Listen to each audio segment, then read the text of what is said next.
A Star Wars tie-in has explained that not only is Rey's father a failed Palpatine clone, the Emperor also allowed him to live even though the clone ultimately failed to serve his primary purpose.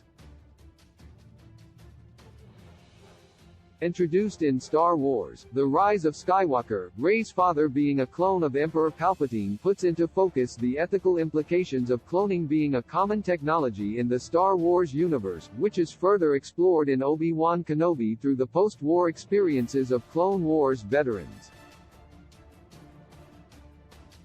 Moreover, although viewers had been told she was a nobody, The Rise of Skywalker revealed Rey's real parentage, or at least did so in part, as the 2019 movie confirmed Rey is the granddaughter of Palpatine. The Rise of Skywalker briefly shows her parents, played by Jodie Comer and Billy Howell, leaving her behind on Jakku, in the hopes of keeping her out of the Emperor's evil clutches. In turn, this explains Rey's connection to the Force. Of course, that wasn't the full story. Various Star Wars books and comics have expanded upon The Rise of Skywalker since its release and explained plot holes, answered questions, and generally tried to deepen the story, and Rey's parentage is no different. In The Rise of Skywalker's novelization, written by Ray Carson, it's revealed that Rey's father is a failed Palpatine clone. He was initially created as a vessel to house the Sith Lord but proved incapable of doing so. Palpatine had many failed clones, largely because it was extremely difficult for any vessel to contain his incredible raw power over the dark side. However, Rey's father is at least somewhat unique, insofar as he was allowed to live. Even though the novelization describes him as a useless, powerless failure, the not-quite-identical clone did live on, and eventually fathered Rey. Palpatine is well known for his foresight and planning, and it seems this case was no different. The Emperor's reason for allowing his failed clone son to live was very much in the hope he'd become the dad to someone like Rey later down the line, as Palpatine explains in Secrets of the Sith, a book written from the in-universe perspective of the Sith Lord. Palpatine let Rey's father live to prolong his bloodline. This explanation for Palpatine's clone son being allowed to live does make a lot of sense. Without it, the idea of Palpatine not tying up such a big loose end and just letting a failed clone wander free not only seems uncharacteristically careless, but also devoid of his usual cruelty, and so him letting it happen in the hope of someone much more powerful to come along fits more with the kind of scheming ways audiences are used to from the Emperor. It's also fitting that Palpatine would allow his failed clone son to live for such purposes, deeming him harmless but potentially useful, given this own offspring would then prove his final downfall. Star Wars has a long history of underdog victories and those no one suspects being heroes, with the Sith in particular guilty of overlooking anyone not obviously powerful. In this case, while it did produce a potential heir for Palpatine, it also brought about his death and the Sith's end.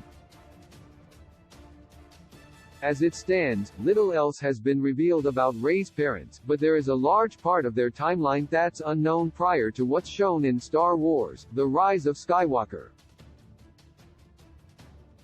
That's something Star Wars tie-ins could continue to explore. One book scheduled for release in 2022 will follow Luke Skywalker and Lando Calrissian on the hunt of Ochi of Bestoon, the assassin who killed Rey's parents, so that could potentially have more reveals about them. And if not, at least one mystery about Palpatine's failed clone son, and why he was allowed to become Rey's father, has been cleared up. Obi-Wan Kenobi shows the Empire is not kind to its retired clone soldiers. Obi-Wan Kenobi, the series following the Jedi after Order 66, further expands the discussion on the ethics of cloning technology in a scene where Obi-Wan finds a Clone Wars veteran begging in the streets. On the sketchy planet of Daiyu, Obi-Wan is at a loss for where to start looking for Leia Organa. Frustrated, Obi-Wan mutters to himself, seemingly addressing his former master Qui-Gon Jinn. As soon as Obi-Wan says, "If ever I needed guidance, Master, it's now," he hears a beggar asking for credits.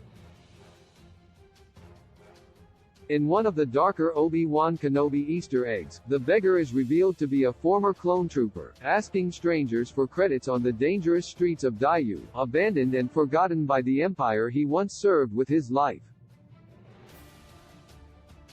Moreover, the veteran's blue armor indicates that he was a lieutenant in the Empire's clone army. This scene is a stark reminder that the Empire considers all clones to be expendable, even the high-ranking ones. Obi-Wan Kenobi and Star Wars: The Rise of Skywalker aren't alone in exploring the experiences of clones after Order 66, as Star Wars: The Bad Batch dives even deeper into how the Empire casually uses and discards clones, especially if they have something unique to offer. This is particularly true for the defective clone Omega, whose DNA is revealed to be identical to Jango Fett, making her the potential source of a new and genetically superior clone army post-Clone Wars. While Obi-Wan Kenobi's clone trooper finally shows the tragic fate of likely thousands of forgotten Clone Wars veterans, the Bad Batch's Omega reveals that the Empire will do anything to get the upper hand, including creating more ill-fated generations of clones, the same reason Palpatine gave for creating Rey's father. Although Rey's father being a Palpatine clone makes him the most dangerous and valuable, he's essentially no different from Omega or even the clone veterans begging in the streets. In the eyes of the Empire, all clones are equally expendable, a theme that's likely to be further explored in future Star Wars stories. Want more Obi-Wan Kenobi articles? Check out our essential content below.